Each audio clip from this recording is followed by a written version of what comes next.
at breakfast after Minyan, I was sharing with the table I was at what I was thinking about for speaking this morning. And Gary Elman said to me, he says, that's all very good and everything, but here's what I want to know. I don't think I ever heard, this is Gary saying this, I don't think I ever heard a rabbi talk from the Bima in a sermon as to, what's going on with Akedat Yitzchak? Why is it that Avraham was so quick to almost sacrifice his son when you see him earlier in the Parsha, when it comes to Sodom and Gomorrah, when God says to Avraham, I'm going to come down, I'm going to destroy these cities, and Avraham puts up a fight. He says, what? Is the righteous, the God of justice, going to wash away the innocent with the wicked? How can that be? And yet when God tells Avraham to take Isaac, he doesn't even seem to do anything. And so Gary inspired me to say, okay, well, if Gary hasn't heard that, then maybe that's what I should talk about. And I'm very happy, Gary, that you're here and not in the little minyan. It's probably because your mom came this morning, too. Okay. Because I was going to say, in your absence, if you were in the little minyan, is if you like the sermon, tell me. If you don't, blame him. I can still do that. Okay, good. That's what friends are for. I asked at the beginning of the Torah reading, I quoted the Avot de Rabbi Natan, a midrash collection from Rabbi Natan, in which Rabbi Natan suggests that there are 10 tests that God gives Avraham. 10 tests. How many people, what tests did you find in the Parsha? What are the tests that you found in the Parsha of Avraham? Anyone do the homework while we were here? Yeah.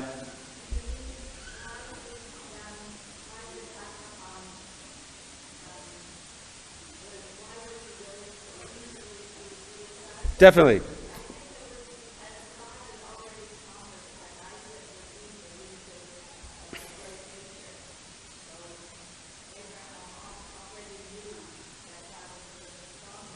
All right, so you're answering a different question, which I appreciate, which is the question that we're going to deal with. Why does Avraham do this without hesitation? And one possibility is that Isaac was already promised. So maybe Avraham knew that this was a test, and that Avraham wasn't going to actually be sacrificed that Yitzhak wasn't actually going to be sacrificed because the entire future has to go through him.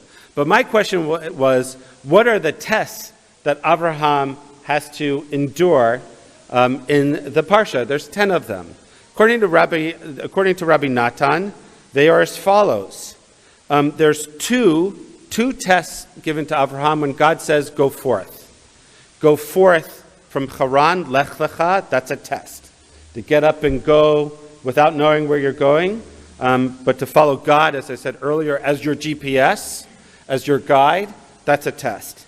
And a second one, when he's told to go forth to Egypt during the famine. There's 2 tests with his 2 sons. One is he going to exile Ishmael, and the second is this one for the Akedah, which specifically is called a test, the beginning of chapter 22. Vayhi achar advarim ha'ele, after these things, Vahelohim nisa et Avraham, God tested Avraham. Very clearly a test. 2 with his 2 wives, 1 with the war of the kings, 1 with the brit of the parts, 1 in Ur Kasdim, and 1 with the Brit Milah. At 90 years old, God says, go circumcise yourself. Trust me, that's a test. And in all of the tests, except Sodom and Gomorrah, Avraham does exactly what God asked him to do, or so it seems, without putting up a fight. And so the question is, first of all, Yitzhak is born in their old age. He's born in their old age.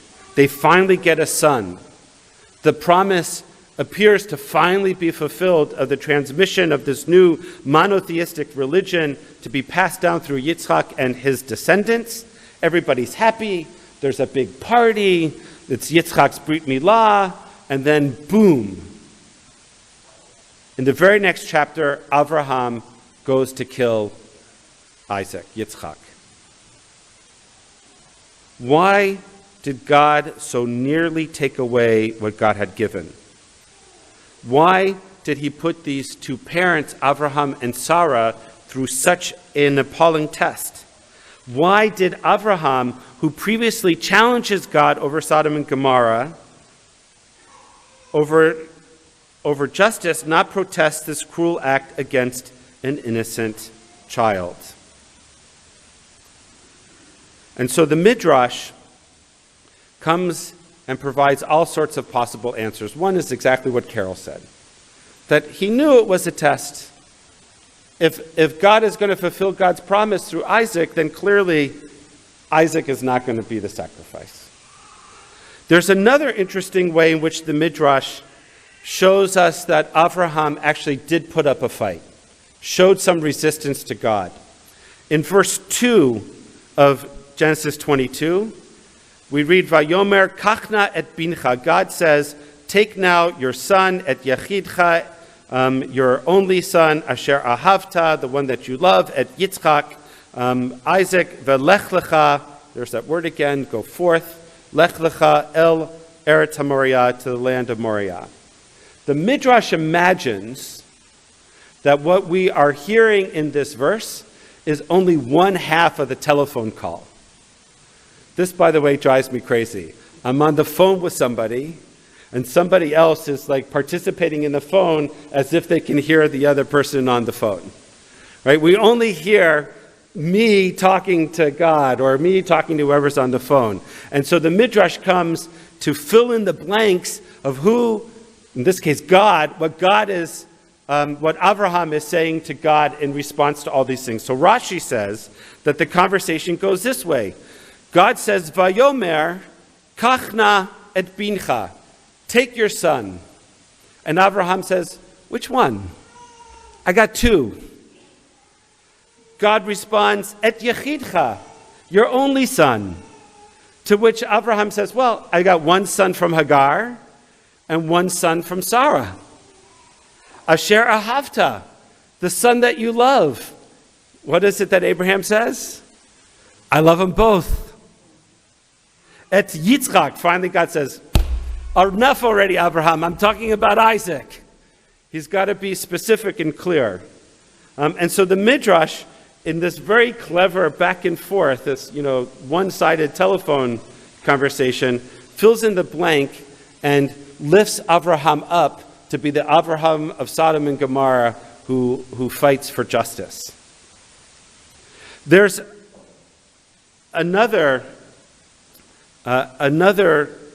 midrash in which another way in which we see that perhaps Avraham wasn't so willing to do this.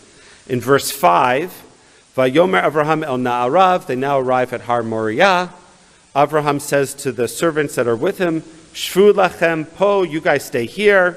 Ima chamor, with the donkeys. Va'ani v'hana'ar neocha adko, myself and Yitzchak, we're going to go to this mountain, v'nishtachaveh, and worship God, v'nashuva alehem, and then we're going to return. Right? So maybe, Avraham, again, here's a hint that he's going to return, that he's not actually going to sacrifice Yitzchak.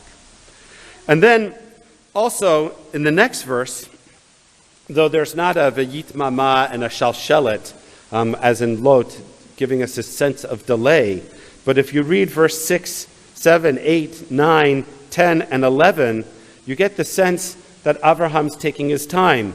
He took the wood for the burnt offering, he put it on Isaac, he took himself the firestone and the knife, and the two walked off. Isaac says, Dad, where's the, I see the fire and the wood, but where's the sheep for the burnt offering?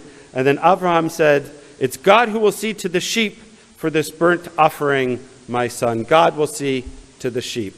And it just goes on and on and on and on, this dialogue, where you get the sense, if you read it from a literary analysis, that Avraham is taking his good old time.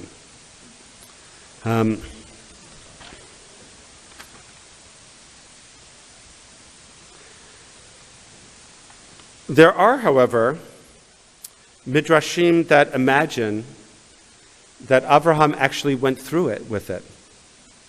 That he takes the knife to Yitzhak's neck in the Pirkei de Rabbi Eliezer. It says, and when the blade touched his neck, the soul of Isaac fled and departed. Right? We don't read this one all that often, but it suggests quite plainly that Avraham actually did sacrifice Yitzhak. But when he heard God's voice from between the cherubim saying to Avraham, Avraham is now saying, God saying to him, wait, you went too far. That's not what I intended. So what does God do? The angels cry, a tear falls on Isaac, and Isaac is resurrected. He stands up on his feet, and he opened his mouth and he said, Baruch atah Hashem mechayeh hametim, the blessing that we say as part of the Amidah. And there's another midrash that imagines that Sarah, upon hearing the death of Isaac, she dies, which is why the very next parsha is Chayei Sarah, the death of Sarah. She didn't clearly she didn't get the news of his resurrection. So why does Avraham do this? Why does Avraham, at least for the Rashat of the Torah, take Isaac to be sacrificed? The Midrash has to really fill in the blanks to lift Avraham up to be the person that we want him to be, certainly for ourselves. Why does Avraham do this? Well, for one, in ancient times it wasn't so unusual. In ancient times we know that the Canaanites, for example, did have child sacrifice. And they did it on the mountain across from Moriah to worship the god Moloch. How many people have been to the Tower of David Museum in Israel, in Jerusalem? Right, so you're standing at the Tower of David Museum and you see this valley before you, and up on the other side of the valley is the King David Hotel. If you're looking at the King David Hotel and you follow your eyes to 11 o'clock, you see the King Solomon Hotel, a white structure that's kind of protruding up on a mountain in Jerusalem. That is the mountain underneath the King Solomon Hotel where the Canaanites sacrificed to Moloch. Right? We know this. We know this from biblical sources, from extra-biblical sources, and from archaeology. That valley down below is known as Gei Ben Hinnom because the blood from the sacrifice would trickle down the mountain into the valley, so that valley became known as the Valley of Blood, which in Yiddish becomes known as Gehenna, or hell. Now, why is hell depicted in red? Because Dante in the 9th century took this notion of Gei Ben Hinnom, the valley of hell, the valley of blood, and when he created his 9 levels of hell, he used red as the backdrop, which is how red becomes the color in Christianity of hell, because of the blood. And so we know that this was the culture. And so when God asks Avraham to sacrifice Yitzhak, it's not so out of the ordinary for him. Whereas destroying an entire town, Sodom and Gomorrah, God's already promised he's not going to do that again. Right? We have the flood. God's not going to do that again. So Avraham says, hey, wait a second, you said you're not going to destroy people like this. But the child sacrifice, that wasn't such a big deal in terms of the culture in which he's living. Christianity takes this notion of the Akedat Yitzhak, or the sacrifice of Isaac, and both Isaac and the ram become conflated in the resurrection midrash for Jesus. And then they take it to an extreme. Even in Islam, Isaac, it's not Isaac that's being sacrificed here, but rather it's Ishmael. And for the Islamic commentators, Ishmael, unlike Yitzchak, is not silent. He doesn't go willingly, or at least he doesn't go silently. In the Quran 37:103, it states, and when he, Ishmael, was old enough to work with him, Avraham, Avraham said to him, "Oh, my dear son, I've seen in a dream that I am slaughtering you. So consider what you think of it." And Ishmael responded, "Oh, my father, do as you are commanded. You will find me, if Allah please, of those who are patient." In other words, according to this section of the Quran, Ishmael was a willing sacrifice for Abraham. He was willing.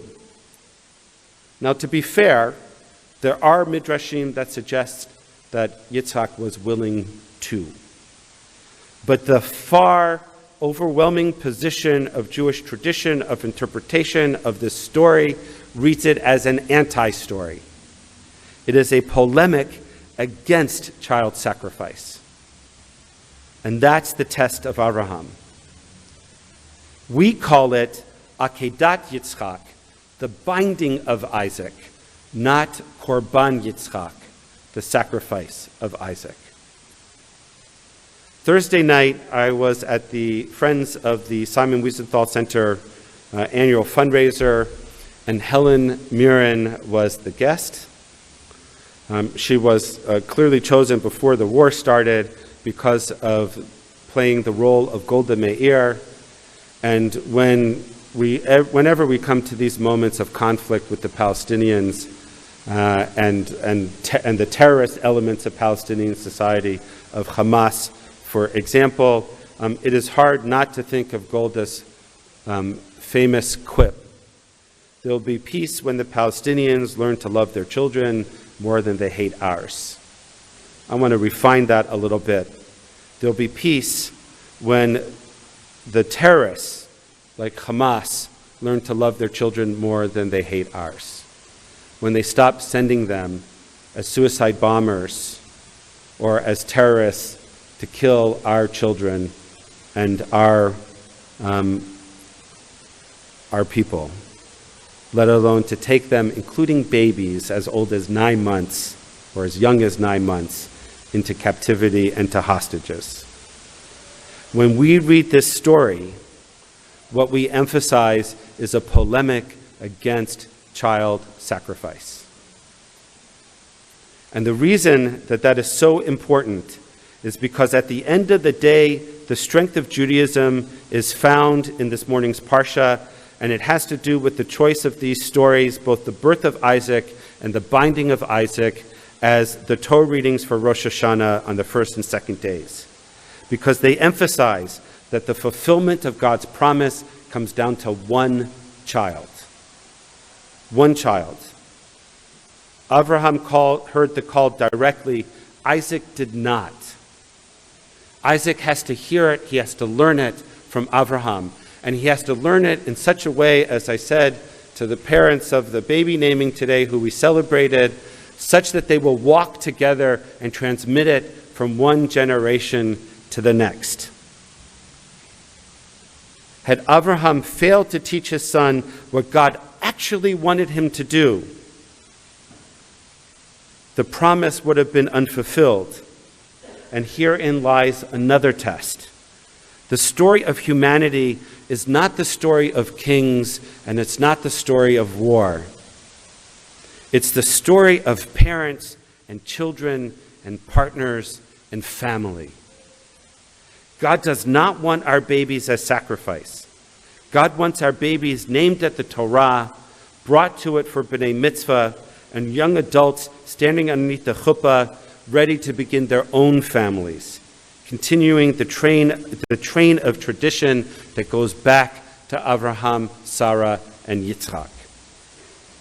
And though we must at times sacrifice our children in fighting in order to protect ourselves and to defend the state of Israel, and though there are too many Palestinian children also being sacrificed at this moment. Today's test is the understanding that victory on the battlefield only matters as much as we maintain our morality. And that is a test we dare not fail.